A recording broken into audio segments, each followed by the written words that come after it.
नमो नमः।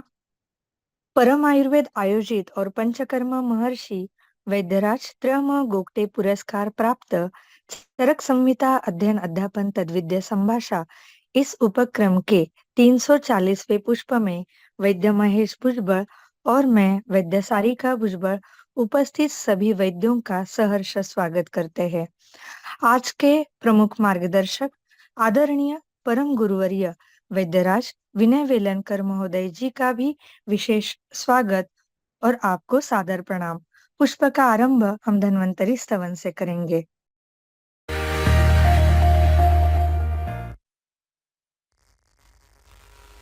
नमामि धन्वन्तरि मादिदेवम्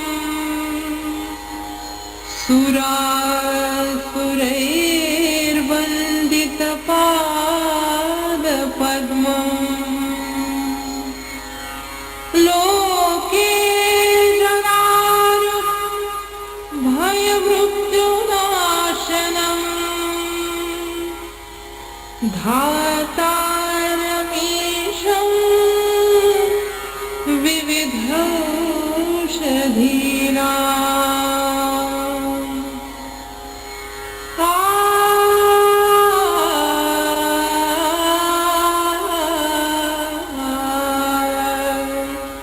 शङ्खं चक्रं जलौकाम् दधतमृतघटम्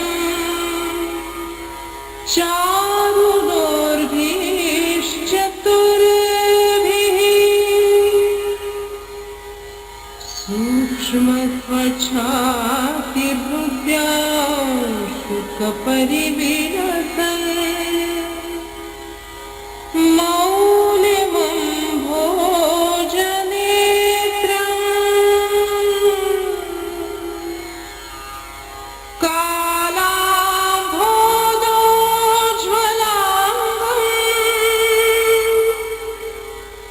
कटितटविलसत् चारुपीताम्बराढ्यम् वन्दे धन्वन्तर्यम् निखिलगगनम्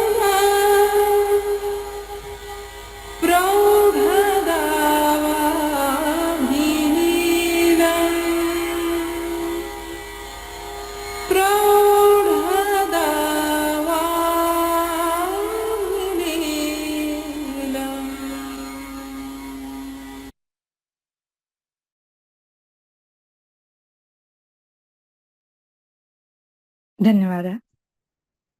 आयुर्वेद क्षेत्र में सुप्रसिद्ध ज्ञानी, अध्ययन और अध्यापन में निपुण राष्ट्रीय आयुर्वेद गुरु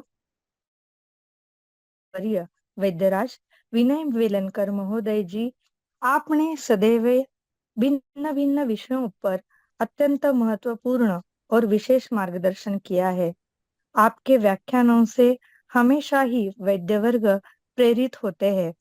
तिक्त क्षीर बस्ती, वंध्यत्व ऐसे महत्वपूर्ण विषयों पर आपके इतने सालों का ज्ञान, अध्ययन और अनुभव हमारे सामने रखकर हमें चिकित्सा में एक दिशा और एक प्रेरणा दी है। इसीलिए आज भी आपसे हम दुर्धर व्याधियों में यशस्वी आयुर्वेद चिकित्सा इस विषय पर अधिक जानकारी प्राप्त करना चाहते हैं। तो मैं आपसे अनुरोध करती हूँ, कृपया आप हमें मार्गदर्शन करें। धन्यवाद। नमस्कार, आवाज आ रही है मेरी? जी सर। सबको मेरा विनम्र अभिवादन। दोपहर का समय और भोजन के पश्चात वामक उक्ति लेने का सभी वैद्यों का परिपाठ है और उसमें हम जागरूक करने के लिए आज यहाँ बैठे हुए। सबसे सर्वप्रथम मैं वैद्य सारिका भुजबल और वैद्य महेश भुजबल उनका अभिनंदन और उनको धन्यवाद देना चाहता हूँ, क्योंकि ये परम आयुर्वेद के माध्यम से गए 8 साल ये जो ज्ञान यज्ञ उन्होंने चलाया है, उसके लिए वो अभिनंदन के पात्र है। उसके 2-3 वजह है। ऐसे चैनल और ऐसे लेक्चर सीरीज चलाने वाले काफी लोग हैं, लेकिन अपने यहाँ ऐसे बताया वैसे कि ज्ञान दान और वैद्य की सेवा, ये सेवा माध्यम से ही करने वाला उपक्रम है। आप लोग किसी भी शुल्क इस माध्यम से नहीं लेते हैं, इसके लिए आप अभिनंदनीय है, क्योंकि ज्ञान दिल्याने ज्ञान वाढते, त्या ज्ञानाचे मंदिर है, ऐसे एक मराठी में एक गाना है। तो ये ज्ञान दान करने से ज्ञान बढ़ता है। तो ये ज्ञान यज्ञ आप निःशुल्क ले रहे हैं, और 8 साल ये साधारण सा उपक्रम नहीं है। आज का ये 340वां उपक्रम है, 40वां व्याख्यान। तो ये आप जो कार्य कर रहे हैं और इसके माध्यम से काफी वैद्य जुड़कर अपनी ज्ञान वृद्धि कर रहे हैं, इसलिए आपको मैं आपका अभिनंदन करता हूँ, आपको मनपूर्वक धन्यवाद भी देता हूँ कि ऐसे ही काम आप आगे करते रहिए। क्योंकि आजकल आप जाएंगे तो यूट्यूब में काफी अनेक अनेक व्याख्यान उपलब्ध है, लेकिन वो सब पैसे लेकर करते हैं। तो हर एक का दृष्टिकोण अलग है। मैं किसी के लिए व्यक्तिगत टिप्पणी नहीं करना चाहता हूँ, लेकिन मेरे दृष्टि और वैद्यसारी का और मैं भुजबल के विचार एक सरीके है कि इस ज्ञान दान का कभी शुल्क नहीं लेना है, ये निःशुल्क और सेवा माध्यम से ही करना है। इसलिए ये आप अभिनंदन पात्र है, और यह ऐसा ही उपक्रम आगे चलते रहे, इसके लिए मैं आपको हार्दिक शुभकामनाएं देता हूँ। आज का जो विषय है वो उसका हेडिंग है दुर्धर व्याधि चिकित्सा। ऐसा ही हेडिंग क्यों चुना? तो आयुर्वेद प्रचार प्रसार के लिए गए 35 साल तक मैं आधा हिंदुस्तान घुमा हूँ, और काफी वैद्य, विद्यार्थी, अध्यापक इसमें इनसे मेरा घनिष्ठ संपर्क है। वैद्यों के पास जाने के बाद काफी अलग अलग अनुभव मुझे आए हैं। ऐसे कि कुछ वैद्य अपनी प्रैक्टिस सीमित रखते हैं, यानी खांसी, प्रतिशाय, सर्दी, ज्वर, उदरशूल, अतिसार इतने ही लिए। कुछ लोग पक्षाघात, आमवात, संधिवात इतनी तक सीमित रहते हैं। लेकिन इमरजेंसी केसेस, गंभीर अवस्था के रुग्ण, या ऐसे जो अलग अलग प्रकार के जिसे हम कहते हैं कि चैलेंज आयुर्वेद के सामने, वो करने वाले वैद्य की संख्या कम है। उसमें भी अलग एक शहर में मैं गया था, एक वैद्य के घर डिस्पेंसरी में बोर्ड लगा हुआ था, रात को 9 से सुबह 9 तक वैद्यों से संपर्क ना करें। अभी आप रुग्णों के जब भी इमरजेंसी होती है उस समय आप उपयोग में न आते, तो आपको कोई पूछने वाला नहीं है। यदि आपको आयुर्वेद ये नंबर 1 का शास्त्र बनाना है, ये राष्ट्रीय वैद्य बनाना है, तो ये जो मानसिकता है ये हमें बदलनी होगी। एक डिस्पेंसरी में मैंने बोर्ड लगाया हुआ देखा है कि 8 साल के नीचे बच्चों को यहाँ दवा उपलब्ध नहीं है। हम काय बालो ग्रहद्वांग शल्य दंष्टा जरा वृषान ऐसा कहते हैं। अष्टांग आयुर्वेद की संकल्पना इतने पुरानी है, फिर हम ऐसे सीमित करते हैं कि बाल रोग के लिए आयुर्वेद नहीं है। तो ये गलत फहमी समाज में उपलब्ध होती है। इसलिए ऐसे व्यवहार करने वालों ने ये सोचना चाहिए कि आपका जो वर्तन है वो आयुर्वेद शास्त्र के लिए थोड़ा हानिकारक है। इसलिए ये आज का जो विषय है वो दुर्धर व्याधि चिकित्सा। तो मैं ऐसे कहता हूँ, किसी भी प्रकार की केस आपके सामने आ गई तो वो चैलेंज स्वीकारना चाहिए।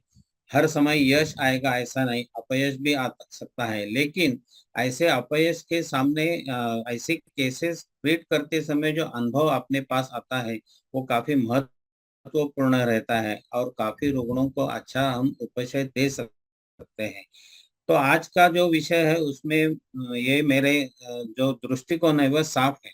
सभी केस पूर्णतः ट्रीट हुए हैं ऐसा नहीं है, लेकिन जाते समय जो रिजल्ट हमने उसे प्राप्त करके दिए हैं वो आयुर्वेद की विशेषता है एक। और ऐसे अलग अलग गंभीर अवस्था के रुग्ण हम ट्रीट कर सकते हैं, ये कॉन्फिडेंस नए वैद्य और विद्यार्थियों को देना, यही आज के व्याख्यान का उद्देश्य है। इसलिए इस केस का जो तफसील है वो पूरा तफसील डे टू डे ट्रीटमेंट का ब्यौरा मैं नहीं देने वाला हूँ, लेकिन पेशेंट अपने यहाँ किस अवस्था में आ गया, उसका निदान हमने क्या किया, क्या चिकित्सा दिया, और उसका परिणाम हमें क्या देखने के लिए मिला, इतना ही आज मैं आपके सामने प्रस्तुत करने वाला हूँ। तो ये दुर्धर व्याधि चिकित्सा, दुर्धर यानी एक तो गंभीर व्याधि, और चिकित्सा के लिए कष्ट साध्य या असाध्य ऐसे स्वरूप से, या इमरजेंसी कह सकते हैं, ऐसे किस अवस्था में ये रुग्ण मेरे पास आए थे। ऐसे कुछ अनुभव आपके सामने मैं प्रस्तुत करना चाहता हूँ। एक दिन मुझे एक फोन आ गया, तो डॉक्टर साहब आप घर में है क्या? हाँ है। तो आयुर्वेद में ऑक्सीजन बनने के लिए कुछ दवा उपलब्ध है क्या? ये जो सवाल जिन्होंने पूछा था उनकी खुद की आयुर्वेदिक मैन्युफैक्चरिंग यूनिट है। तो उनका सवाल था कि आयुर्वेद में ऑक्सीजन बनने वाली कुछ ट्रीटमेंट उपलब्ध है क्या? मैंने उनसे बताया कि क्यों नहीं, आयुर्वेद है कहीं ऐसा शास्त्र है कि जिसमें इस प्रकार की चिकित्सा उपलब्ध है। तो उसके बाद मैंने उनकी हिस्ट्री ली, तो वो तो मुंबई के एक बड़े हॉस्पिटल में आईसीयू में भर्ती थे। और उनका जो भी डायग्नोसिस उन्होंने किया था, तो उनको ऑक्सीजन सप्लाई नहीं हो रहा था। और उनका जो ब्लड गैस स्टडी वगैरह सब इन्वेस्टिगेशन के बाद उन्होंने ऐसा निष्कर्ष निकाला था कि आपके शरीर में ऑक्सीजन नहीं बन रहा है, तो ये आपको ऑक्सीजन सिलेंडर या ऑक्सीजन मशीन लगा के ही बैठना पड़ेगा। तो क्या करेंगे? तो मैंने बताया कि मैं आपको आकर देख सकता हूँ, लेकिन ट्रीटमेंट तो वहां नहीं दे सकता हूँ क्योंकि वो हमें अनुमति नहीं देंगे। आपको डिस्चार्ज मिलने के बाद आपकी हम ट्रीटमेंट करेंगे। 2-4 दिन में आईसीयू से वो बाहर आ गए और घर में आने के बाद वो ऑक्सीजन सिलेंडर लेके ही घूमते थे। तो मैं जिस दिन उनको उनके घर जाकर उनकी सब हिस्ट्री और उनको जब मैंने देखा, तो हिस्ट्री में एक अजब और अच्छा ज्ञान मुझे मिला। हिस्ट्री समय ऐसे मालूम हो गया कि उनको ऐसे कुछ साल पहले भी ऑक्सीजन लेवल कम होने का एपिसोड हुआ था, और वो भी उनके फैक्ट्री में ही। और ये इंसिडेंट जब उत्पन्न हुआ तब वो उनके फैक्ट्री में ही काम करते थे, और उस समय एकाएक उनको ब्रेथलेस हो गए, साइनोसिस हो गए, हाथ पांव की ब्लैक ब्लू कलर के हो गए, और सांस लेने में कठिनाई होने के बाद वो हॉस्पिटल में भर्ती हो गए। हिस्ट्री में ऐसे मालूम हो गया कि उस समय चित्रक मूल उनके फैक्ट्री में ग्राइंडिंग हो रहा था, तो उस समय उसकी डस्ट इनहेल हो गई थी। वो महीने बाद में उसका सब तय लगा। आज आप यहाँ जो नए वैद्य और विद्यार्थी उपस्थित होंगे, उन्होंने जाकर घर में भाव प्रकाश निकालो, उसमें आपको मालूम हो जाएगा कि चित्रक मूल का डस्ट इनहेल होने से शरीर में ऑक्सीजन की कमी होती है और श्वासावरोध से मृत्यु आ सकता है, ऐसे अपने आप ग्रंथों में लिखा है। वही उनके बारे में हुआ था, लेकिन आजकल की ये आईसीयू सेटअप के वजह से उनके प्राण तो बच गए थे, लेकिन ये ऑक्सीजन का मामला क्या करने का। लेकिन पूरा उनका मैं हिस्ट्री लेने के बाद अपना जो निदान था वो कफ प्रधान तमक श्वास ऐसे मैंने किया था। और अपने यहाँ तो कफ प्रधान तमक श्वास की जो भी ट्रीटमेंट उपलब्ध है उसके अनुसार मैंने शुरू में स्नेहन स्वेदन किया था, योग बस्ती क्रम करवाया, बाद में अपने यहाँ तमक हेतु विरेचनम विरेचन दे दिया था। बाद में अपने ही जो अभ्यंतर कल्प इस्तेमाल होते हैं वैसे आरोग्यवर्धिनी है, श्वास कुठार है, चित्रकादिवटी है, ऐसे। तो उन्होंने मुझे याद दिया था कि ये चित्रक के वजह से मुझे एलर्जी आई है, तो आप किसी भी हाल में चित्रक मुझे इस्तेमाल नहीं करना। और उनका खुद का आयुर्वेदिक यूनिट मैन्युफैक्चरिंग वजह से उन्हें काफी जानकारी थी। तो मैंने उन्हें बताया कि आप मैंने तो आपकी हिस्ट्री ले लिया है, तो आपको चित्रक मैं कैसे दे दूंगा। लेकिन आपको मैं बताता हूँ कि जब भी श्वास के पेशेंट, अजीर्ण के पेशेंट हम देखते हैं, तो उसमें आमाजीर्ण, विषुब्धाजीर्ण और विदग्धाजीर्ण ऐसे 3 प्रकार के अपने वात पित्त और कफ ऐसे करना पड़ता है। जब आमाजीर्ण रहता है तो चित्रक आदि वट्टी इस्तेमाल होती है, विदग्धाजीर्ण रहता है तो शंखवटी है, और विष्टभ जीर्ण रहता है तो लसुनादी वटी है। तो इनको आम की समस्या ज्यादा थी, इसलिए मैंने उनको चित्रगादी वटी का ही इस्तेमाल किया था बाकी अन्य कल्पों के साथ। तो उनको मालूम नहीं था कि हमें हमने उसे चित्रक दिया है। बाद में वो विरेचन हो गया, धीरे धीरे ऑक्सीजन सब बंद हो गया, और 1-2 महीने के कार्यकाल में उनका पूरा ये ऑक्सीजन वाला मामला खत्म हो गया, और वो तंदुरुस्त होकर फिर से अपने फैक्ट्री में काम करना शुरुआत किया। तो ये ऑक्सीजन बनने के लिए आयुर्वेद में दवा है क्या, ये सवाल किसी भी नए वैद्य या कुछ साल प्रैक्टिस के वैद्यों को पूछेंगे तो उनका जवाब क्या आएगा, आप अपने मन में सोचना। लेकिन मैंने ऐसा विचार नहीं किया कि आयुर्वेद में ऐसा कुछ दवा है ही नहीं। तो मैं ऐसे कहता हूँ कि डेयर एंड एक्ट ये प्रैक्टिस का सिद्धांत है, कि डेयरिंग करो और कृति करो तो आपको यश मिलता है। बाद में उन्होंने इतने पेशेंट मेरे पास भेजे थे कि उनको लगा कि यही आदमी सही ढंग से डायग्नोसिस और ट्रीटमेंट करेगा। तो ये मेरा बड़प्पन नहीं है, ये आयुर्वेद का है। तो अपने यहाँ ऐसे बताए, दोष दुष्कृत भवेत वैद्य। तो रुग्ण पहले परीक्षा करनी चाहिए, रुग्ण इतिहास लेना चाहिए, और व्याधि का निदान होने के बाद अवस्थानुसार चिकित्सा करनी चाहिए, ऐसा मेरा कहना है। तो ये ऐसी केस, ऐसे 3 केसेस आज मैं आपको प्रस्तुत करने वाला हूँ। दूसरा, एक हमारे यहाँ ठाणा से, डोंबिवली से नजदीक भिवंडी शहर है, वहाँ एक ज्वेलर राजस्थानी जैन है, और उसको ये समस्या थी कि वो भी ऑक्सीजन सिलेंडर और ऑक्सीजन मशीन लगा के 24 आवर बैठता था। दुकान में भी जिस चेयर में वो बैठता था, उसके पीछे की खिड़की में वो ऑक्सीजन का मशीन लगा के नाक में वो नली डाल के वो काम कर रहा था। तो किसी ने रेफरेंस दिया कि ये फलाना फलाना वैद्यों के पास आप जाइए, तो इसमें कुछ आपको असर मिलेगा। तो मेरे पास आने के बाद मैंने उसका सब हिस्ट्री लेने के, उसको मुंबई के बॉम्बे हॉस्पिटल की ट्रीटमेंट चालू थी, उसको कार्डियक प्रॉब्लम था, उसको पल्मोनरी एम्बोलिज्म की हिस्ट्री थी, लेकिन सबसे बड़ा जो उसका प्रॉब्लम था वो था स्थौल्य। उसका वजन 123 केजी था, 123, 123 केजी। और मैंने उसका सब हिस्ट्री लेकर जो निदान मैंने किया था, तो वो ऑक्सीजन लेना पड़ता है, ऑक्सीजन मशीन, ये तो बात अलग है। मैंने मेरा निदान उसका स्थौल्य करके उसी के अनुसार उसकी ट्रीटमेंट की थी। तो अपने यहाँ नहीं स्थूल से भेषजम, ऐसे अपने यहाँ सूत्र है, तो उसमें लंघन और रुक्षण करवाना पड़ता है। तो पहले मैंने उसे बताया कि आपको 15-20 दिन तक केवल लाजा, उन्हें मराठी में लाही कहते हैं, उसके ऊपर ही रहना पड़ेगा। तो ये चावल से बनाया हुआ अपने यहाँ साठे साड़ी जिसे कहते हैं, इसके ऊपर मैंने उसको एक 15-16 दिन तक रखा था। शुरू में उसको घी में फ्राई करके चिवड़ा जैसे बना के, कभी चाहे तो दूध और शक्कर मिला के लाही, या छाछ में मिलाकर, ऐसे 15-20 दिन। और अपने यहाँ लंगन पाचन के लिए मुश्ता शुंठी सिद्ध जल, वैसे तो षडंग तो अपने यहाँ पता है, लेकिन 6 द्रव्य हर समय मिलते हैं ऐसे नहीं, तो कम से कम शुंठी और मुश्ता यानी नागरमथा उपलब्ध रहता है। तो मुश्ता शुंठी सिद्ध जल और ये लाजा के ऊपर मैंने उसे 15-16 दिन तक रखा था। तो 15-16 दिन में उसका 2.5-3 किलो वजन घट गया, और उसके ऑक्सीजन की जो जो जरूरत थी 24 आवर, वो धीरे धीरे कम होना शुरुआत हो गया। बाद में उसके मैंने विरेचन करवाया, स्नेह युक्त विरेचन, उसमें अभयादि मोद जैसे अपने यहाँ कल्प है, और उसको कर्षण करने की आवश्यकता थी। इसलिए आरोग्यवर्धिनी, गोमूत्र हरित की, फलत्रिकादि काढ़ा, ऐसे अलग अलग, पुनर्नवास तक वात सबसे बढ़िया।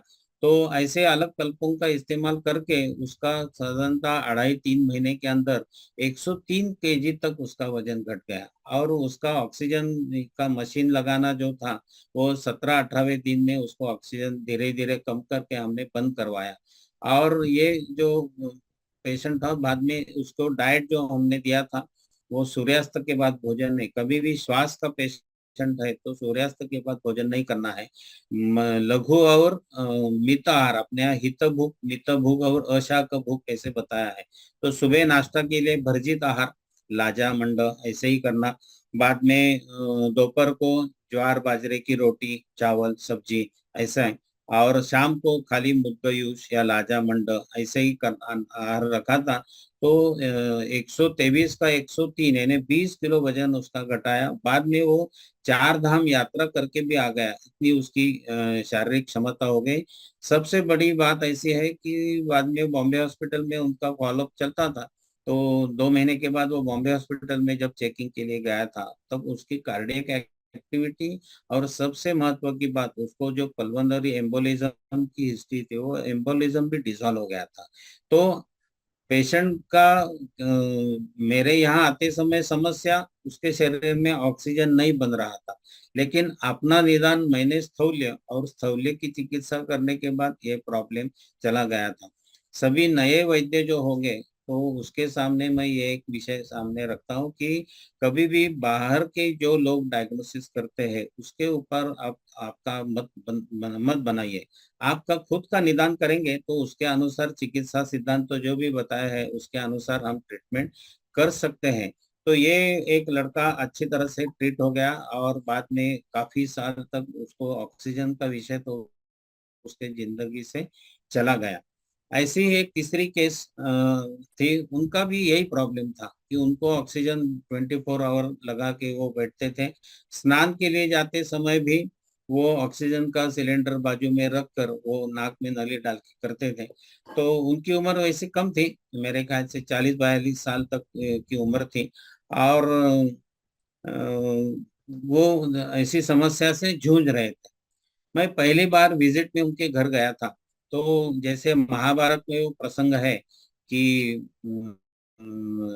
अर्जुन और दुर्योधन दोनों भीष्माचार्य को मिलने के लिए, श्री कृष्ण को मिलने के लिए जाते हैं। तो अर्जुन जो है वो पाँव के यहाँ बैठा है और दुर्योधन सर के यहाँ। तो श्री कृष्ण भगवान उठने के बाद पहले दर्शन होता है अर्जुन का। मैं जिस समय उस पेशेंट को देखने के लिए घर में गया था, तो वो कॉट या उसका जो भी सेठी थी, मेरे तरफ उनका सर था। तो मैं जाते समय उसके सर के यहाँ ऑक्सीजन सिलेंडर लगाया था। तो मैं जाते समय उसका वॉल जो है वो बंद करके उसके सामने जाकर बैठा। सब हिस्ट्री लेना, मेरे साथ मेरे 2-3 स्टूडेंट भी थे। और हिस्ट्री लेने सब एक 20-25 मिनट का समय चला गया। क्या हो गया, कैसे हो गया, आप कैसा है, ऑक्सीजन कैसे लेते हैं, खाना क्या लेते हैं, इस माध्यम से। तो उन्होंने बताया अभी मेरी ऐसी हाल है कि मुझे डॉक्टर ने बताया कि आप ऑक्सीजन के सिवाय आप नहीं जिंदा रह सकते, ये सिलेंडर या मशीन आपको लगाना ही पड़ेगा। तो मैंने बताया कि एक पहले दिमाग में से निकालो कि आपको ऑक्सीजन सिलेंडर का इस्तेमाल करना ही है, आप इसके सिवाय जिंदा रह सकते हैं। हाँ, कभी और कितना समय जाएगा ये समय ही तय करेगा। तो मैं आजकल ऐसे कहता हूँ कि पेशेंट को ट्रीट करते समय केवल दवा देना ये वैद्यों का काम नहीं है, उसमें कॉन्फिडेंस जागरूक करना ये भी वैद्यों का सबसे महत्व का रोल रहता है।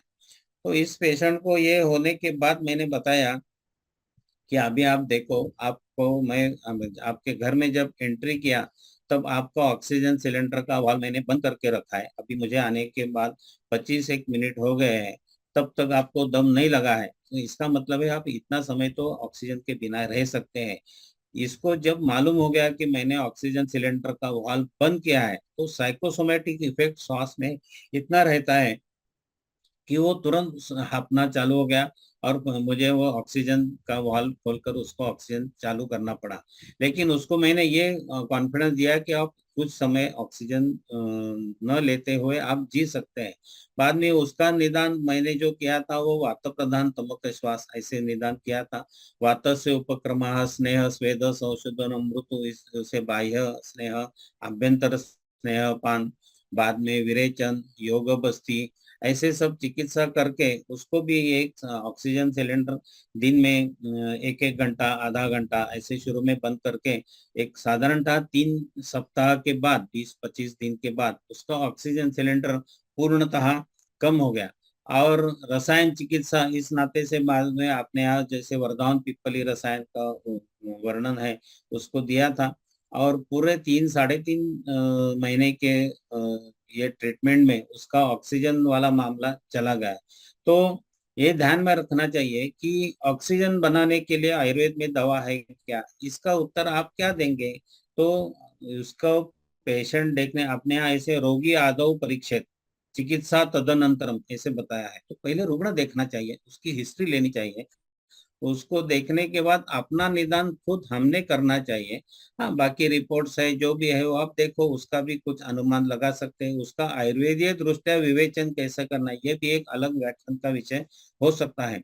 तो ऐसे अलग अलग प्रकार के चिकित्सा के अनुभव हम ले सकते हैं। और अपना जो एक संस्कृत में वचन है, क्वचित यशा क्वचित मैत्री क्वचित चिकित्सा नास्ति निष्फला, ऐसे ये ऐसे चिकित्सा आप करके आपकी कीर्ति यश सब आपको प्राप्त होता है। तो ऐसी कभी केस आपके सामने आ गए तो उसको नकारना नहीं, आप चैलेंज स्वीकार करो और बाद में अपने सिद्धांतों के अनुसार आप चिकित्सा करेंगे और आपके सिद्धांतों के अनुसार निदान करेंगे तो आपको यश प्राप्त हो सकता है। ऐसे ये 3 केस के माध्यम से आपको मालूम हो सकता है। पुणे की एक लड़की मेरे पास कुछ 2 साल पहले चिकित्सा के लिए आई थी। अपने ही एक वैद्यों की वो चिकित्सा कर रही थी। उसको जन्म होते समय हाइड्रोसेफेलस और काफी बड़ा उसका सर था। तो आजकल आपको मालूम है कि हाइड्रोसेफेलस के रुग्णों को शंट सर्जरी करते हैं, यानी वो ब्रेन में शंट डाल के वो स्टमक में जोड़ देते हैं, तो वो जो पानी सब रहता है वो जो स्टमक से वो नीचे चला जाता है। तो ये सर्जरी करने के बाद उनको इपिलिप्टिक एपिसोड आते थे, तो एंटी इपिलिप्टिक ड्रग्स चालू थे और बाकी जो भी एलोपैथी की चिकित्सा है वो चालू थी। अपने कुछ आयुर्वेदिक चिकित्सा करने के बाद भी 1 साल में वैसे उसे काफी आराम नहीं था। किसी ने नाम मेरा बताने के बाद वो मेरे पास आए थे, तो मैंने सब उनका ये निरीक्षण करके क्या ट्रीटमेंट देना और क्या नहीं, तो उसके जो मैंने निदान किया था तो अपस्मार, क्योंकि उस समय इपिलिप्टिक एपिसोड ये ज्यादा उसका प्रमुख लक्षण था। और उस समय उन वाक प्रवृत्ति काफी कम थी और उसको स्मृति नहीं थी ज्यादा, वो याद नहीं रखते थे। आपको सबको मालूम होगा एंटी एपिलेप्टिक ड्रग आप लेते हैं तो अपने मस्तिष्क की एक्टिविटी कम होती है, धीरे धीरे स्मृति कम होती है, या बाकी की एक स्लगिशनेस कहते हैं, वैसी सब एक्टिविटी होती है। तो मेरा पहले ट्रीटमेंट का एम था कि उसके एंटी एपिलेप्टिक ड्रग्स का डोज कम कर रहे, तो लेकिन चिकित्सा क्या करना है, तो अपस्मार भी ये वास्तव व्याधि जैसे ही चिकित्सा करनी पड़ती है। तो मैंने उसे शुरू में नस्य, अभ्यंग, बाद में आभ्यंतर चिकित्सा करते समय उसमें कुमार कल्याण रस, अभ्रक भस्म, शुरुंग और तालीसादी चूर्ण, ऐसा कॉम्बिनेशन बना के 250 milligram twice in a day मध के साथ ऐसे हमने दिया था। ये नस्य। और अपने यहाँ पक्षाघात चिकित्सा में जिह्वा स्तंभक काढ़ा का पाठ आया है, वो मार्केट में आजकल जिह्वादि काढ़ा नाम से उपलब्ध है, वो जिह्वादि काढ़ा उसे चालू किया। तो धीरे धीरे धीरे और उसके साथ पहले मात्रा बस्ती देकर तिक्तक्षीर बस्ती मैंने उनको दिया था। तिक्तक्षीर बस्ती में पंचगव्य घृत और महाकल्याणक घृत ऐसा अल्टरनेट, 10 बस्ती पंचगव्य घृत से और 10 बस्ती महाकल्याणक। तो आपको मालूम है कि बस्ती देने के बाद ही ये मस्तिष्क स्थित जितने भी व्याधि है वो अच्छी तरह से ठीक होते हैं। तो ये अपस्मार के एपिसोड्स धीरे धीरे कम हो गए। और बस्ती कितने देना, उनके जो माताजी और पिताजी था उनका सवाल मुझे था, तो मैंने बताया, तो अंग्रेजी में एक कहावत है, knock the door till get open. कितने बस्ती देना ये गिनने का नहीं, उसको जब तक उपशय नहीं मिलता है तब तक बस्ती देना है। मेरे ख्याल से अब ये 2 ढाई साल 3 साल हो गए, इसमें हमने कम से कम 400 450 बस्ती तिक्तक्षीर दिए हो गए। लेकिन अभी उनकी एंटी एपिलेप्टिक ड्रग बिल्कुल चालू नहीं, वो मेरे ट्रीटमेंट चालू करने के बाद 8वें 9वें महीने में एक एक करके हम टेपर डोज करके बंद किया है। अभी उनको एंटी एपिलेप्टिक ड्रग बिल्कुल नहीं। उनकी वाक प्रवृत्ति तो अभी वो इतनी बात करती है कि उसके मुंह पे ऊपर हाथ रखना पड़ता है। और स्मृति नहीं थी उसको, यानी कम हुई थी। अभी वो 1 डेढ़ महीना पहले ही मेरे पास आके गई, तो गणपति स्तोत्र और अलग अलग ये हनुमान स्तोत्र सब मुझे उन्होंने कंठस्थ करके पढ़ के बताया। तो इतनी स्मृति अभी उनकी जागृत हो गई है। तो ऐसे भी केस, अभी हाइड्रोसेफेलस है, ये सर्जिकल है, हम कर नहीं सकते, ऐसा विचार न करते हुए जो भी समस्या है उसका निदान कर कर हम चिकित्सा करेंगे तो उसमें यश प्राप्त करते हैं। अभी उनकी अच्छी डेवलपमेंट है। अभी तो वो नॉर्मल स्कूल में उन्होंने एडमिशन नहीं लिया है, लेकिन मेरा अनुमान ऐसा है और 1 साल 2 साल के अंदर उसकी जो बौद्धिक लेवल है, उसका IQ और EQ ये भी नॉर्मल आएगा और वो नॉर्मल स्कूल में जाएगी। तो वचा तेल का नस्य है, वचा सुवर्ण योग ऐसे एक अपने यहाँ बताया है। तो वचा और सुवर्ण का उनको मधु के साथ लेह दिया था। तिक्तक्षीर बस्ती है। और बाद में ये रसायन करके वर्धमान पिप्पली किया था। सबसे महत्व की बात उनकी जो ये स्मृति जो आ गई, पंचगव्य और महाकल्याण और तिक्तक्षीर का रोल है ही। मैंने उसे सुरवारी हिरडा जो रहता है वो मधु के साथ घिस कर देना शुरू किया। सुरवारी हिरडा का जो वर्णन है वो एक तो जलाकर्षक है, ये जो है हाइड्रोसेफेलस उसमें से पानी कम हो जाएगा, वो मेध्य बताया है। वो भी उस ड्रग के वजह से थोड़ी सी ओबीस थी, तो वो कर्षण करने वाला भी है। वो संतर्पण और अपतर्पण दोनों कार्य एक ही समय करता है। यस्य नास्ति माता तस्य माता हरित, कैसे अपने यहाँ बताया है। तो ये शुरुआती हिरड़ा देने के बाद उसकी काफी डेवलपमेंट हो गई, और इतनी अभी चुस्त पुस्त है, आते समय इतनी बात करती है मेरे से। और यादगार तो बिल्कुल सब अभी उनको जो स्कूल में सिखाते हैं वो सब याद है। तो ऐसे गंभीर और जैसे कहते हैं कि असाध्य या कष्ट साध्य चिकित्सा व्याधि अपने चिकित्सा से उसको पूर्णतः जिसे कहते हैं कि उपशय मिला है। एंटी एपिलेप्टिक ड्रग्स तो बिल्कुल बंद हुए हैं। और ये एक ही नहीं, अपस्मार के काफी रुग्ण मैं देखता हूँ, और लोगों को ऐसे लगता है कि अपस्मार या जिंदगी में कभी पूर्णतः ठीक न होने वाला व्याधि है। ये गलत फहमी है। मेरे पास 17, 18, 20 साल तक फॉलोअप जिनका है, ऐसे पेशेंट है कि जिसको बाद में आपस मारता है, एक भी एपिसोड नहीं हुआ आया है। तो ऐसे एक गंभीर केस भी हमने ट्रीट किया है। बाद में एक हमारे यहाँ सर्जन है, उनके एक रिलेटिव थे, उनको उधर हो गया।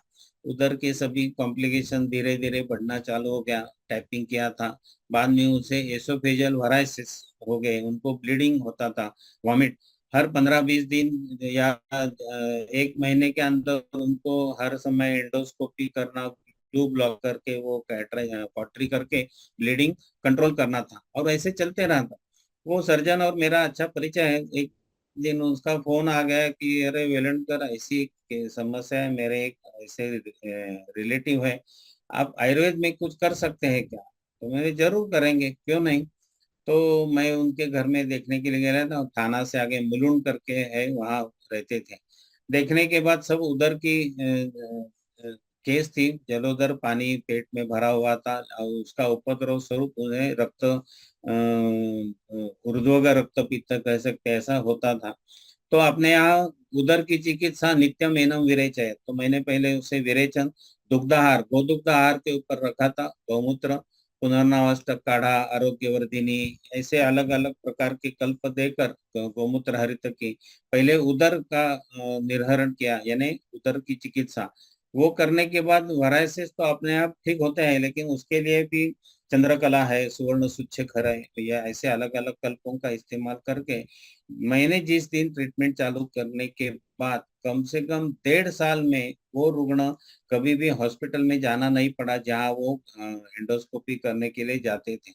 1.5 साल में वो पहले उधर की सब सिम्टम तो 3-4 सप्ताह के अंदर, 1 महीने के अंदर पानी उनका चला गया। बाद में धीरे धीरे मैंने पहले मंडप पे या विलेप की, बाद में ज्वार की रोटी, बाजरे की रोटी, ऐसे पूर्ण आहार वो लेते थे। 1.5 पौने 2 साल के बाद एक बार उनको कुछ तो भी उन्होंने खाने में ऐसा आ गया जो ऑयली और स्पाइसी था, तो उसके माध्यम से उसको ब्लड वॉमिट हो गए। तो तुरंत वो रात को जिस हॉस्पिटल में पहले जाते थे वहां चले गए। तो उन्होंने देखा और बोला, आप 1.5 साल 2.5 साल कहाँ थे। तो मैंने कहा ऐसे ऐसे मैं आयुर्वेदिक ट्रीटमेंट लेता था, और उससे मुझे काफी आराम था। तो वो सर्जन ने उससे बताया कि ये नामुमकिन है, ऐसे हो ही नहीं सकता दुनिया में, मैं जो कर रहा हूँ वही ट्रीटमेंट उसके लिए रहे, आप कुछ तो भी झूठ बोल रहे हैं। उन्होंने बताया कि जिस दिन ऐसे ब्लीडिंग हुआ है तो मैं आपके पास आया हूँ। 1.5 पौने 2 साल तक मुझे कुछ चिकित्सा ली थी, लेकिन अन्यपैथी के लोगों में एक अहंकार है कि सब चिकित्सा हम ही कर सकते हैं। तो ये जरा हमने भी देखना चाहिए, अभिमान होना चाहिए, लेकिन दुराभिमान नहीं होना चाहिए। तो ये हमारे प्रैक्टिस में भी हम ऐसे केस चिकित्सा करने के बाद भी हमें दूसरों को भी सम्मान देना सीखना चाहिए। तो ऐसी एक ये जिसे ऊर्ध्वगामी रक्तपित्त हम कह सकते हैं, बिकॉज ऑफ उदर, यानी उदर के जो भी उपद्रव स्वरूप व्याधि है, ऐसे काफी पेशेंट मैंने उदर के देखे हैं।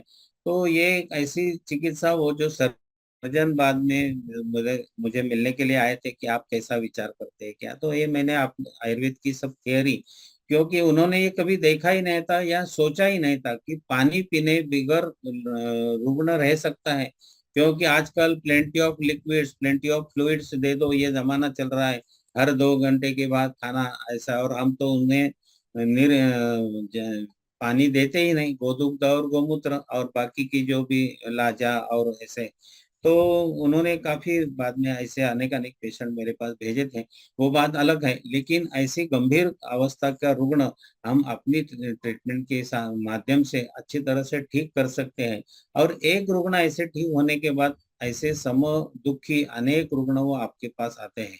मेरा ऐसा बार बार कहना रहता है कि आपके डिस्पेंसरी के बाहर बड़ा बोर्ड लगाने की आवश्यकता नहीं है, फलाना फलाना इतने व्याधियों की चिकित्सा होती है। अपनी प्रसिद्धि करने वाला एक ही आदमी रहता है, वो अपना सामने वाला पेशेंट। तो एक ऐसी एक गंभीर अवस्था की केस मैंने ट्रीट की थी अभी कुछ साल पहले, यानी 3 साल पहले। नासिक के आयुर्वेद कॉलेज में मैं हर बार महीने के पहले मंगलवार हॉस्पिटल में ज्वाइन होता था। एक दिन उसके एक ही दिन मुझे एक मेरे फ्रेंड का फोन आ गया कि अरे यार ऐसे हो गया है कि कल मेरी परसों एंजियोप्लास्टी हुई और डॉक्टर ने बताया कि ये तीनों वेन्स ब्लॉक है, तो नेक्स्ट वीक आपको बाईपास करनी पड़ेगी और बाकी चिकित्सा तो आप आयुर्वेद के माध्यम से कर सकते हैं क्या। तो सद्भाग्य ऐसा था कि मैं नेक्स्ट डे यानी दूसरे दिन ही नासिक जाने वाला था। तो मैंने बताया कि कोई प्रॉब्लम नहीं, मैं देखता हूँ। मैं दूसरे दिन नासिक जाने के बाद वहाँ के जो भी असिस्टेंट वैद्य हॉस्पिटल के, उनको लेके उसके घर दोपहर को चला गया। तो उसका ट्रिपल वेसल डिसीज आजकल 100% ब्लॉकेज है, एक एंजियोप्लास्टी किया था और बाद में बाईपास करने के लिए उनके सुझाव दिया था। तो मैंने बताया कि ये उन्होंने बताया उनके माध्यम से ठीक है, हम कुछ प्रयोग कर सकते हैं क्या। तो पेशेंट अपने ऊपर भरोसा रखने वाला था। तो मैंने नेक्स्ट डे उसे जलव का उच्चारण किया। तो जलव का उच्चारण करने के बाद ये देखो, ये 10 जलव का मैंने लगाए थे नेक्स्ट डे। और बिल्कुल वो खुशी में था। जलव का लगाने के बाद वेरी नेक्स्ट डे वो 2 माला चढ़कर दादरा चढ़कर ऊपर आपके टेरेस में जाकर नीचे आया था। और 15 दिन के बाद ये जलव का उच्चारण हमने फिर से रिपीट किया। बाद में वो चलना घूमना सब चालू हो गया। वो जो डॉक्टर जो कार्डियोलॉजिस्ट ट्रीट कर रहे थे, तो उनको दिखाया। तो वो बाईपास को कुछ बोला नहीं उन्होंने कि अभी करनी आवश्यकता है तुरंत। और वो चेक करते रहे। उन्होंने उनको हमने बताया कि हमने ऐसे ऐसे प्रयोग किए हैं। तो बाकी आभ्यंतर चिकित्सा में जो आपने यहाँ बताया वैसे आरोग्यवर्धिनी है, गोमूत्र हरित की है, रसोन क्षीरपाक मैंने दिया था। बाद में हृदयार्णव रस है। और एक क्षार तेल अपने यहाँ जो आया है कर्ण रोग में, वो क्षार तेल का हृदय के ऊपर प्रतिसारण, उसका हल्का मसाज ये करते रहे। तो अभी वो जो है वो पूरे भारत पर भ्रमण करता है, संस्कार भारती का कार्य करता है। और आज तक उसको ना दम लगा, ना चेस्ट पेन हो गया, ना श्वास कुछ नहीं। उसकी एंजियोग्राफी करने के लिए मैंने काफी प्रयास किए, लेकिन उनका सब रैकेट रहता है। वो जहां जहां गए उनको एंजियोग्राफी करने के लिए अनुमति नहीं देती, क्योंकि एक बार ये सिद्ध हो गया कि जलव का अवचरण करने के बाद ये ब्लॉकेज कम होता है तो उनकी दुकानें बंद हो जाएंगी। इसलिए उन्होंने किया नहीं। अभी वो एंजियोप्लास्टी का भी नाम नहीं निकाल रहे, बाईपास भी नहीं। और उनकी जो एक दो गोली है वो भी हमने अभी बंद करके कर दिए हैं। और अपनी आयुर्वेदिक जो भी चिकित्सा है वही कर रहे हैं। ऐसे भी अभी एक महीने के पहले से लेडी मेरे आई है, वो तो कार्डियोलॉजिस्ट नहीं मेरे पास भेजी थी। उनका भी यही समस्या, उनको भी मैंने जलाव का आचरण 2 बार किया है। अभी लास्ट टाइम आते समय उनका 2D एको का जो भी रिपोर्ट है वो काफी अच्छा देखने के लिए मिला है। तो ऐसे कफज और रुद्रोग है, उसका अपना निदान जो आयुर्वेदिक है वो कर सकते हैं। तो ये ट्रिपल वेसल डिसीज है, बाईपास करने पड़ेगा। तो आप रिस्क नहीं लेते हैं तो आप चिकित्सा नहीं कर सकते, उसकी रिस्क लेनी पड़ेगी। वो लोग रिस्क लेते हैं इसलिए वो हॉस्पिटल चलाते हैं, पैसा कमाते हैं। तो आप अभी ये 10 का आप चार्ज कितना करना आप सोचो। मैं तो इतना लेता नहीं, वो तो मेरा अच्छा दोस्त यानी मित्र होने के वजह से ये तो सब फ्री ऑफ कॉस्ट ही हुआ है। लेकिन मैंने बताया कि ये यश और कीर्ति जो मिलती है ना, वो सबसे महत्व की बात है। पैसा, ये कभी पैसे के पीछे लगकर प्रैक्टिस मत करना। हाँ, एक आध पेशेंट है उन्होंने दे दिया तो नो प्रॉब्लम, लेकिन उसके पीछे लगकर प्रैक्टिस नहीं करना है। तो ऐसे ट्रिपल वेसल डिसीज के भी काफी पेशेंट हम जलों का या अभ्यंतर चिकित्सा करके करते हैं। सबसे महत्व की बात है कि उन्हें लंघन करवाना पड़ता है। सूर्यास्त के पहले भोजन, उसमें जो रसम शिरपाक अपने आप बताया वो मैं इस पेशेंट में इस्तेमाल करता हूँ, ऐसे अलग अलग प्रकार के, और काफी अच्छे परिणाम हमने इसके देखे हैं। तो ऐसे अलग अलग प्रकार के पेशेंट अपने प्रैक्टिस में देखने के लिए मिलते हैं। आगे की जो केस है उसका निदान जो है वो भी एक इंटरेस्टेड है। उसका डायग्नोसिस है प्लास्टिक ब्रोंकाइटिस। एक जो आदमी है वो अपने मूलतः हिंदुस्तान का गुजराती आदमी है, वो इंग्लैंड के म्युनिसिपल कॉरपोरेशन में जॉब में है। मुंबई में केएम हॉस्पिटल में एक बड़े एचओडी थे उस समय, अभी वो अपने में नहीं है इसलिए मैं थे ऐसे कहा है। उनका और उनका कुछ परिचय था, और ये प्लास्टिक ब्रोंकाइटिस निदान था, तो वो दिन भर 13-14 प्रकार के इनहेलर लेके, उनको काफी सांस की बीमारी थी। तो उन्होंने सब रिपोर्ट्स उसके मुझे मेल किए थे, वो मैं स्टडी करने के बाद मैंने बताया था उसे कि आप इंग्लैंड से यहाँ आएंगे तो कम से कम 1.5-2 महीना रहने का तय करके आना, तो आपकी ट्रीटमेंट मैं कर सकता हूँ। और वो यहाँ आने के बाद उनका भी वजन 118 किलो वजन था। तो वो भी स्थौल्य, और जैसे हम कह सकते हैं कि कफ प्रधान तमक का श्वास, ऐसी सब लक्षण थी। उनको भी मैंने लंघन और रुक्षण 15 दिन तक केवल लाजा के ऊपर रखा।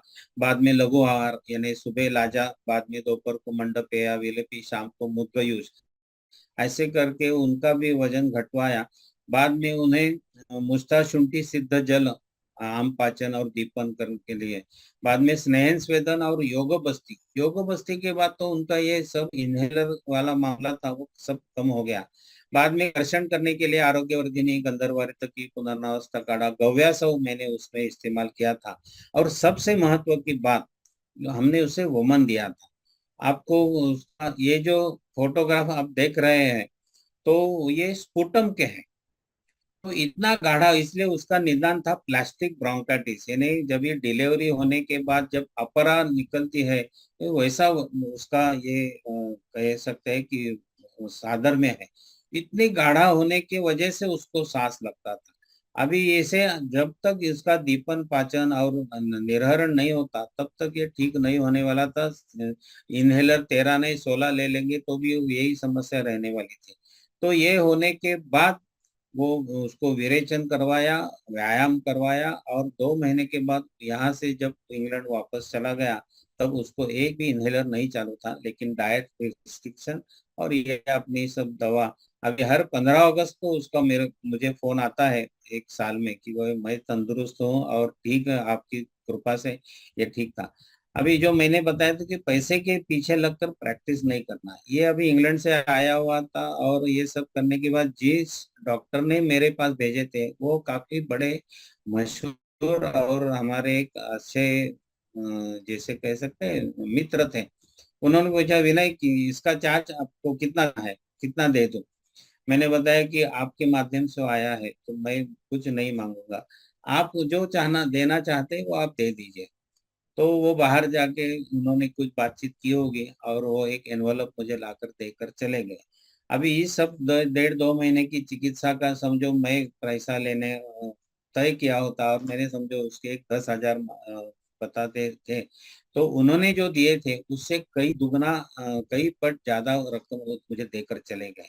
तो ये भी ध्यान में रखो कि आप पैसे के पीछे नहीं लगते हैं ना, तो पैसा आपके पीछे लगता है। और यश और कीर्ति तो देता ही है, और ये जो कॉन्फिडेंस है ना, अभी वमन हमने इतने करवाए हैं तो कौन से भी पेशेंट में हम वमन देकर उसको रिलीफ कर सकते हैं, क्योंकि एक आत्मविश्वास अपने आप जागृत होता है। तो ये ऐसी एक गंभीर केस जिसे प्लास्टिक ब्रोंकाइट, अभी उसका मैंने बताया वैसा कि स्थौल्य और कफ प्रधान तमुक्त श्वास, ऐसे ही अपना निदान था। बाद में उसे बर्तन और ये सब करके भोजन का काल, अभी वो उसी तरह से व्यवहार कर रहा है, तो उसको अभी कुछ तकलीफ नहीं है। तो ये आयुर्वेद का जो शास्त्र है, इसलिए रोगी आदौ परीक्षित, रुग्ण परीक्षण करने के बाद ही निदान और बाद में सिद्धांतों के अनुसार चिकित्सा, ऐसा आपका क्रम रहा तो आप अच्छी तरह से ट्रीटमेंट कर सकते हैं। एक मेरा दोस्त कराड़ से पुणे आ रहा था बस से, एसटी बस से।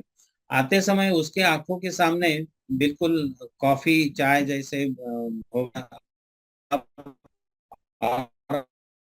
हो गए। तो उन्हें बस मोबाइल फोन की ऐसा हो पता पैथी भी थी उससे थी, हो कहते हैं के पास जाके आप जलव का उच्चारण करो, बाद में वापस आओ। तो पुणे में लेकिन मॉर्निंग नहीं, तो उसी दिन रात के ट्रेन से डोंबिवली वापस आ गया। अभी वो जलव का लगाए हुए आप देख रहे हैं, उसको मैंने 5-6 बार बाद में जलव का उच्चारण था, लेकिन ये तो मेरे पास आ गया था। वेरी नेक्स्ट डे मैंने उसे शंख प्रदेशी दो जलव का लगाए थे दोनों बाजू में। वो लगाने के बाद शाम को विजन क्लियर हुई थी। ये जो ब्लीडिंग के हो, क्योंकि प्रोटीन वो अपने शरीर में छोड़ती है, वो एंटी कोएगुलेंट करता है। आजकल रेटिनल हेमोरेज के यानी आंखों के काफी पेशेंट हमें देखने के लिए मिलते हैं। तो इतनी सादी और सरल चिकित्सा अपने पास है, आपके आभ्यंतर चिकित्सा में जो चाहे वो आप दे सकते हैं। तो उसका मेरे ख्याल से रोल काफी महत्वपूर्ण नहीं जितना जलों का उच्चारण का है, और वो इमीडिएटली होना चाहिए। तुरंत करेंगे तो काफी यानी होते हैं कि 100% रिजल्ट उसके मिलते हैं। बाद में उनको बार बार मैंने किया, उसके बाद तिक्तक शिर बस्ती, क्योंकि रेटाना है तो उसका अस्त्याचरण मज्जागत व्याधि है, तो बस्ती का उपयोग आभ्यंतर चिकित्सा में जैसे चंद्रकला है, वासारिष्ट है, रक्तपाचक है, वो सब आप उसमें माहिर है। लेकिन ये ऐसे केस आने के बाद हमने ट्रीट करना या नहीं, डेयरिंग करने का या नहीं करने का, तो ऐसे का पेशेंट हम कर सकते हैं। इसलिए आपके सामने रखा है। ये एट ए टाइम दोनों शंख प्रदेशी मैंने दो दो तीन तीन जलों का लगाए हैं। ऐसी एक केस अभी कुछ दिन पहले हमने ट्रीट किया है। उसका डायग्नोसिस जो है मॉडर्न का, उसे मैक्युलर इडिमा कहते थे। ये भी ऐसे ही जलों का उसे लाए, 3-3 4 जलों लगा को आंखों की यानी आई साइट काफी वीक, वो न्यूज़पेपर नहीं पढ़ सकते थे। चश्मा लगाने के बाद बड़ा जो अक्षर अक्षर है वही पढ़ सकते थे। तो मैंने उसे आभ्यंतर चिकित्सा पहले, बाद में विरेचन ये तो करवाया, लेकिन जलव का अवचरण करने के लिए मैंने उसे किया, तब तक सिरावेद किया था। जलव का अवचरण करने के बाद ऐसे मालूम हो गया कि उनकी आई साइट डेवलप हो गई, चश्मा न लगा हुए पढ़ सकते हैं। उनको शिरशुल समय बाकी अन्य जो भी सार्वजनिक लक्षण, ये भी अपने पुणे के एक वैद्यों के रिलेटिव है। मैंने बताया था कि आप उनके पास ही जाकर चिकित्सा करें, लेकिन हर बार पुणे जाना आना ये तो नहीं होता। तो उन्होंने बताया कि वेलनकर सर के पास गए तो आप वही उन्हें भी हमने उनको ये सुरवारी हिरड़ा मदरसा है, और हरित की जो नेत्र रोग में काफी अच्छे फायदे हैं, ऐसा मेरा अनुभव है। वैसे तो हरित की एक अलग व्याख्यान का विषय है, क्योंकि हरित की स्थौल्य में, हरित की श्वास विकार, हरित की शालक्य यानी नेत्र रोग, हरित की ये किडनी फेल्योर में, ऐसे अलग अलग व्याधियों में मैं उसका उपयोग करता हूँ, और काफी प्रकार के रिजल्ट्स मैंने उसके देखे हैं। तो ये मैक्युलर इडिमा जैसा, अभी ये तो मॉडर्न की दृष्टि से कोई जो आई ड्रॉप देते थे, कोई डायमॉक्स ले लो, फलाना फलाना गोली ले लो, ऐसे वो बताते थे। अभी उनको कॉन्फिडेंस आ गया कि हम ये ट्रीट कर और मेरी आईसाइट पूर्णतः वापस आ जाएगी। अभी उनकी उम्र भी 64-66 है। तो इस उम्र में इतनी आईसाइट प्राप्त होना, ये भी एक अलग और महत्वपूर्ण बात है, ऐसे मुझे लगता है। बाद में एक केस, ये जो है ये दुष्ट व्रण हम देखते हैं मेरे सर, आजकल काफी देखने के लिए साल पहले की बात है। ये रुग्ण मेरे पास आई थी, इसके पहले फोटो देखेंगे तो आपको कितना बड़ा व्रण दिख रहा है। तो अपने यहाँ त्रिफला का महत्व है, त्रिफला रसायन बताया है, लेकिन अति परिचयात अवज्ञा ऐसे मराठी में कहावत है। तो जितने नजदीक रहे उसकी कीमत नहीं रहती। तो ये त्रिफला हरिद्रा क्वाथ से ये व्रण कर्म धावन और जात्यादि तेल से मैंने उसका व्रण ये करते हैं व्रण कर्म किया था। और ये 3 साढ़े 3 महीने के बाद दूसरे फोटो आप देख रहे हैं कि उसका कैसा हीलिंग हुआ है पूर्णतः। एब्सोल्युटली नहीं, अदरवाइज उनको स्किन ग्राफ्टिंग करना पड़ेगा। वो आजकल प्लास्टिक सर्जरी 1 लाख रुपए का खर्चा होता है। अभ्यंतर चिकित्सा, आप रक्त योग, मांसयोग चिकित्सा जो भी आप कर सकते हैं उसमें कोई मेरा जैसे कहते हैं कि तत्र धन्वंतराणाम अधिकरा, आपकी अनुमति के अनुसार आप उसकी चिकित्सा अभ्यंतर कर सकते हैं। लेकिन ये व्रण कर्म उसमें काफी महत्व का है। और ऐसे काफी पेशेंट मैंने किए हैं दुष्ट व्रण के अलग अलग प्रकार के। तो ये एक केस मैंने बताई थी। अ, एक ये नहीं पहले ये एक गंभीर और ऐसा रुग्ण मैंने ट्रीट किया है काफी लोगों को, जिसे हम कहते हैं इंस्पायर कर सकता है। डोंबिवली में कुछ साल पहले हमने कैंसर परिसंवाद लिया था और उस समय कैंसर चिकित्सा शिविर ऑर्गेनाइज किया था। तो महाराष्ट्र के बड़े बड़े आयुर्वेद के वैद्य वहाँ उपस्थित थे। उस समय मुझे याद है वैद्य पीटी जोशी, वैद्य योगो जोशी, वैद्य बापू नानल, चंद्रशेखर जोशी, मेरे ख्याल से मावा कोलटकर भी उस समय थे और रमेश नानल थे। ऐसे सब वैद्य थे। और ये पीटी जोशी के पास ये केस आई थी। उसका जो निदान था वो सीए एसोफेगस यानी अन्न नलिका का कैंसर हुआ था। और जो भी रिपोर्ट उस समय वो लेके आए थे, जिसे आज उस समय एमआरआई नहीं था, तो बेरियम स्वैलो का रिपोर्ट, तो मिडल 1/3 एसोफेगस तो उनकी बिल्कुल नैरो हुई थी। वो हॉस्पिटल में भर्ती था और सलाइन के ऊपर, क्योंकि अन्न तो अंदर वो नहीं ले सकते। लिक्विड देने के बाद काफी समय के बाद थोड़ा थोड़ा ड्रॉप बाय ड्रॉप लिक्विड अंदर जाता था। तो ये चिकित्सा शिविर के एडवर्टाइज देख के वो वहाँ लेके आए थे। नाना जोशी हमारे गुरु पीटी, उन्होंने देखकर, मैं ही उनके पास केस पेपर भरने के लिए बैठा था। उन्होंने मुझे बताया कि ये इसका सब क्या करना मैं बाद में बताता हूँ। उनको जो भी ट्रीटमेंट है उस समय बताकर वापस भेज दिया। चिकित्सा शिविर खत्म होने के बाद नाना जी जो बताया था, उन्होंने बताया कि इसको वमन देना है। तो मेरे छाती में बिल्कुल एकदम हेवीनेस हो गया कि वो आदमी पानी नहीं ले सकता है, कुछ नहीं, और उसमें वमन देना। लेकिन आप तो वाक्यम प्रमाण, और नाना नहीं बोले, नाना ने जो बताया वो करना है, तो फिर बाकी उसको सोचना नहीं। लेकिन नाना जी का, जिसे हम कहते हैं ना, दूरदृष्टि ऐसी थी कि उन्होंने इतना परफेक्ट बताया था। उन्होंने बताया उसे आकंठ पान करने की आवश्यकता नहीं है, इन्हें होने वाला नहीं है, वामक योग देना है। वो उसे जैसे मदन फल सैंधव यष्टि मधु जो ही देना है। और धीरे धीरे यष्टि मधु फांट, आप उसे 1 गिलास 2 गिलास कितना समय लगता है उतना लगने दो, लेकिन दे दो।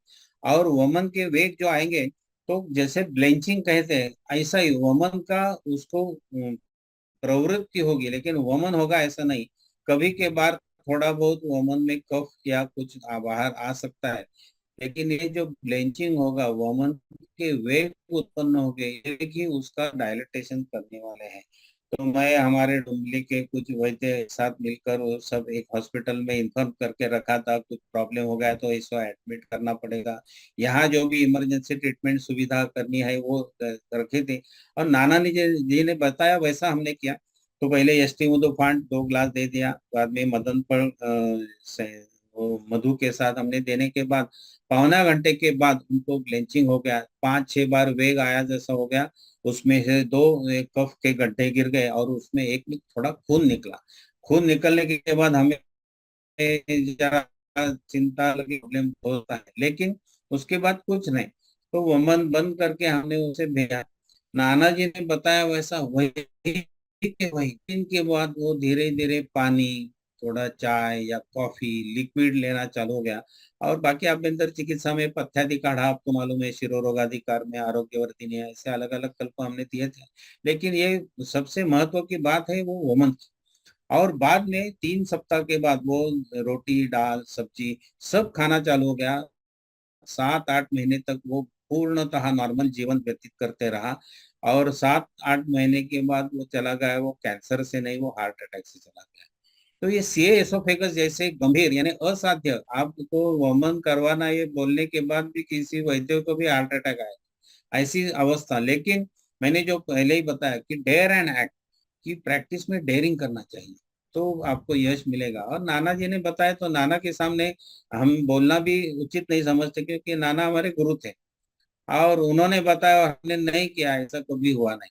तो ये करने का, लेकिन ये जो सफलता मिली, उसका जो कॉन्फिडेंस मिला, वो सबसे बड़ी महत्व की बात है। तो ऐसे गंभीर, इसलिए मैंने ये इस व्याख्यान का हेडिंग दुर्धर व्याधि चिकित्सा, इस व्याधि का आप बोल ही नहीं सकते क्या प्रोग्नोसिस है क्या नहीं, लेकिन इसके हमने परिणाम देखे हैं। ये जो उसके फोटोग्राफ्स मेरे पास नहीं है। वो बेसिकली केस थी सीए ब्रेस्ट, यानी स्तन का कैंसर हुआ था। उसकी कीमो यानी ऑपरेटिव, बाद में केमो, बाद में ये रेडिएशन हुआ था। और उस समय डोंबिवली में एक वैद्य आयुर्वेदिक दवा के माध्यम से कैंसर ट्रीट करता है, ऐसा वो एक चलता रहा। उसके बाद तो उसकी कोर्ट कचहरी भी हमने किए थे, लेकिन वो उसका ये केस है उनका माध्यम से ये सब बैड कंडीशन में गई थी। पहले बार ये महिला रुग्ण को मैं देखने के घर में गया था, तो उनकी जो भी 10 बाय 12 की रूम होगी, उस रूम में हम प्रवेश नहीं कर सकते, इतनी बैड स्मेल यानी पूय गंध था। और वो ब्रेस्ट की जो भी उनकी लेफ्ट साइड का व्रण था, उजिंग था, काफी पस काफी मात्रा में। और मैं और उसके पति मास्क बांधकर हम जाकर देखा, तो ये स्तन के ऊपर जैसे टेबल टेनिस का बॉल अंदर जाएगा उतनी व्रण की आकार थी। और देखने के बाद उनको काफी इचिंग, और ये वो कैसे सहन करती थी ये भी हमें ध्यान में नहीं आया, इतना उसका पूय गंध, विस्र गंध था। तो नींबू और करंज तेल मैं लेके गया था, क्योंकि उन्होंने मुझे कल्पना दिया था। ये नींबू और करंज तेल मैंने ऊपर से कॉटन से लेके वो जो भी व्रण था उसमें डालने के बाद धीरे धीरे अंदर से मैगट्स यानी हम कृमि कहते हैं, वो बाहर आना शुरुआत हो गया। मुझे याद है उस दिन फॉरसेप से मैंने 68 68 मैगट्स पहले दिन, दूसरे दिन कुछ 56 54, तीसरे दिन 40 42, ऐसे करके कम से कम हमने 250 300 मैगट्स उसमें से निकाले। बाद में यही जो पहले दुष्टव्रण की केस में किया था, वैसे त्रिफला हरिद्रा का तो जात्यादि तेल, ऐसे व्रण कर्म करते समय बाकी आभ्यंतर में मेरे प्रैक्टिस में आरोग्य वर्धिनी का इस्तेमाल काफी बड़ी मात्रा में होता है। गोमूत्र हरित के मैं सस्ते और कल्प इस्तेमाल करता हूँ काफी। मैंने आज तक के 40 42 साल के प्रैक्टिस में एक बार भी हीरक भस्म का इस्तेमाल नहीं किया है। सुवर्ण भस्म 2 या 3 बार किया होगा। लेकिन मैं कहता हूँ कि हम गरीबों के डॉक्टर हैं। पूना के शेंडे शास्त्री हमारे गुरु थे, तो वो कहते थे कि ज्यादा महंगा इस्तेमाल दवा नहीं करना है, तो ऐसे ही दवा देने की। लेकिन ये पूरी जो दुष्ट व्रण था, 3.5 4 महीने के अंदर पूर्णतः अच्छा हो गया। बाद में वो उठकर धीरे धीरे घर में खाना बनाना ये सब करती रही। और वो भी महिला 1 साल 1.5 साल के बाद कार्डियक प्रॉब्लम से चली गई, उसका वो सीए ब्रेस्ट का प्रॉब्लम नहीं था। तो ये ऐसे अलग अलग प्रकार के प्रैक्टिस में देखने के लिए मिलते हैं, और ये हमें काफी सिखा कर जाते हैं। मैं ऐसे कहता हूँ कि आपने यहाँ जो सिद्धांत बताए हैं, वो सिद्धांत कितने सही है, ये बताने वाले ऐसे सब केसेस कि जो बताया आपने ओरिजिनल टेक्स्ट में, वैसे ही आपने देखने के लिए मिलता है। द्रव्य गुण का अभ्यास करेंगे तो जो भी वनस्पति के बारे में अपना कॉन्फिडेंस बढ़ता है, वो वादातीत रहता है। मैंने बताया वैसे कि हरितकी है, ऐसे अलग अलग गुडुचि है, बाद में आपने कुछ है, ऐसे अलग अलग वनौषधियों के ऊपर आपका, जिसे हम कहते हैं ना, आत्मविश्वास काफी दुगना होता है और आप अच्छी प्रैक्टिस कर सकते हैं।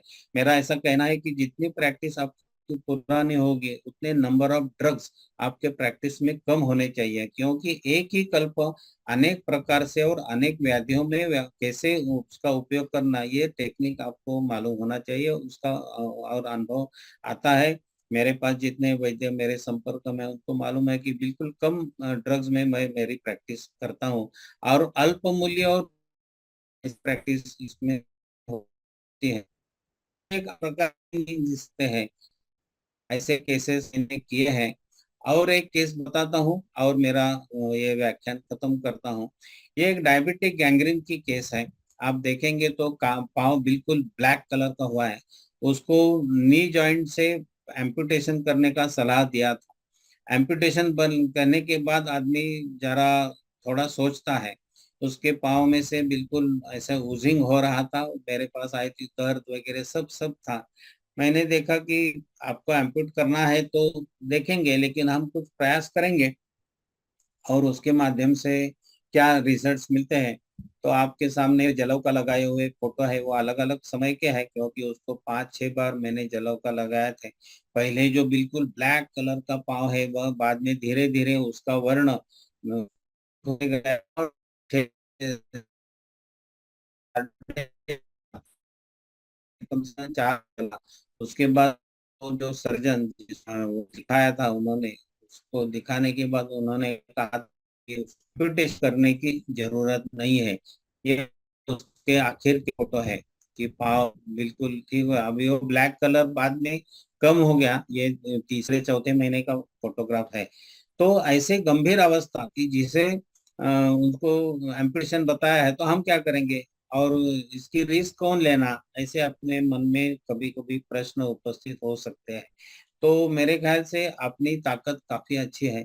इसलिए मैं आजकल ऐसे कहता हूँ कि जहाँ अन्य शास्त्र रुक जाए, वहाँ आयुर्वेद चालू होता है। ऐसे काफी गंभीर अवस्था के अलग अलग रुग्ण मैंने मेरे प्रैक्टिस में किए हैं। आज आपका अलग दूसरा मेरे ही बैठे रिकॉर्डर के वजह से पेन इतना, वो चल नहीं थी, बैठती थी। कुछ दिन पहले नाला सोपारा आयुर्वेद कॉलेज में कैंप था, तो उस समय वो देखने के लिए उन्हें गया था। तो वहां पहले ड्रेस कैसे करना मैंने उसे सीखा। त्रिफला हरित धावन कर उसको जात्यादि घृत देकर कर्म करने के लिए था। तो 3 महीने के बाद अभी नेक्स्ट फोटो बता, ये उसकी स्थिति है ना। खाना बनाती है और हुआ है। मेरे ख्याल से महीना सवा महीना के अंदर ये सब उसका जो व्रण है वो हीलिंग हो जाए, ऐसा मेरा अंतर चिकित्सा में आप जैसे करते हैं, वैसे चिकित्सा किया है। जादू करके आप कुछ दवा दिया है, ऐसी मेरी प्रैक्टिस नहीं है। औषध जो है वो मैं इस्तेमाल करता हूँ।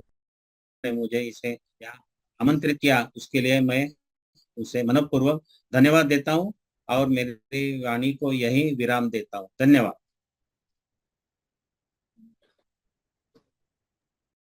नमो नमः। धन्यवाद गुरुवर्य। बहुत ही सुंदर व्याख्यान हुआ।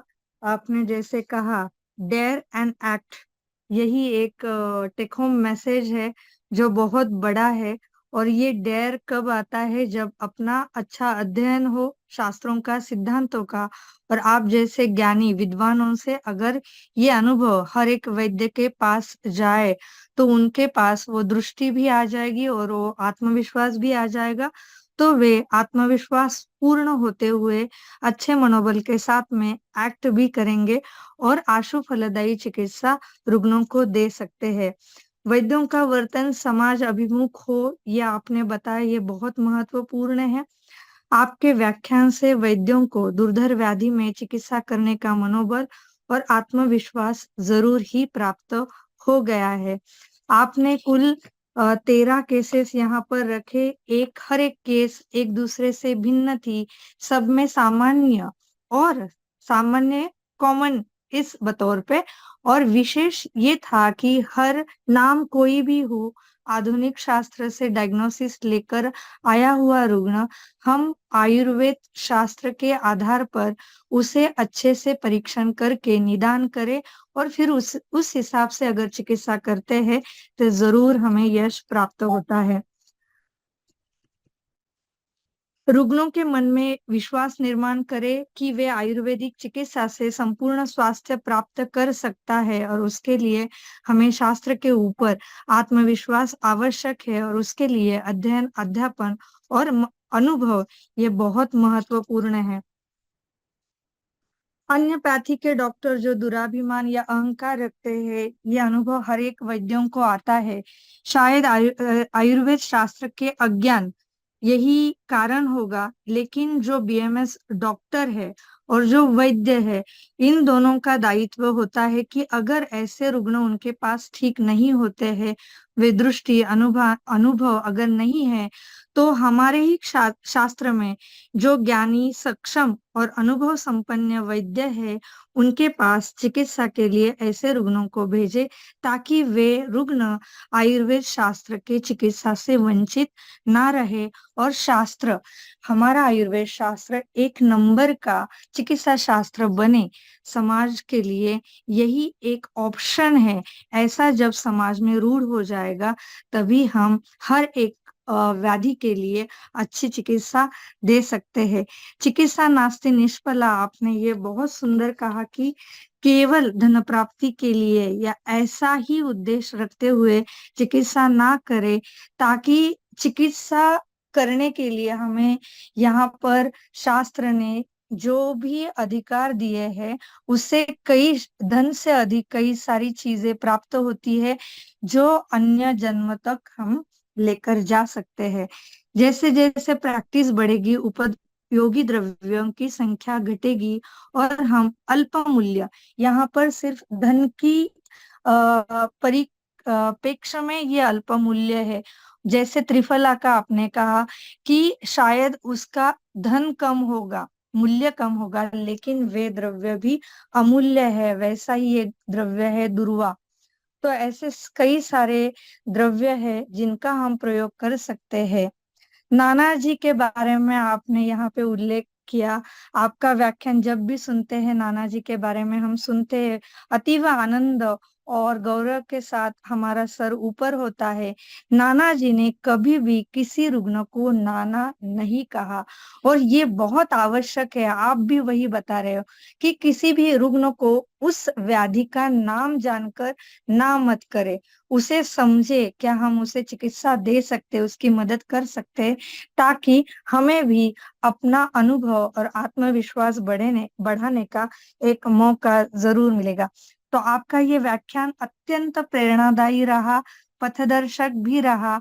और आपने जो कहा कि आप क्लिनिशियन हैं और परम आयुर्वेद का यही परम ध्येय है कि यहाँ पर पढ़ाने वाला या अध्यापन करवाने वाला हर एक वैद्य जो क्लिनिशियन है, चिकित्सक है, वही बताए, ताकि रुग्णों में और वैद्यों में ये सब कोई भी व्याधि अच्छी तरह से हैंडल कर सकते हैं और समाज को या भारत को एक स्वस्थ भारत बनाने में काबिल कर सकते हैं। ऐसी योग्यता, ऐसी पात्रता हर वैद्य में है।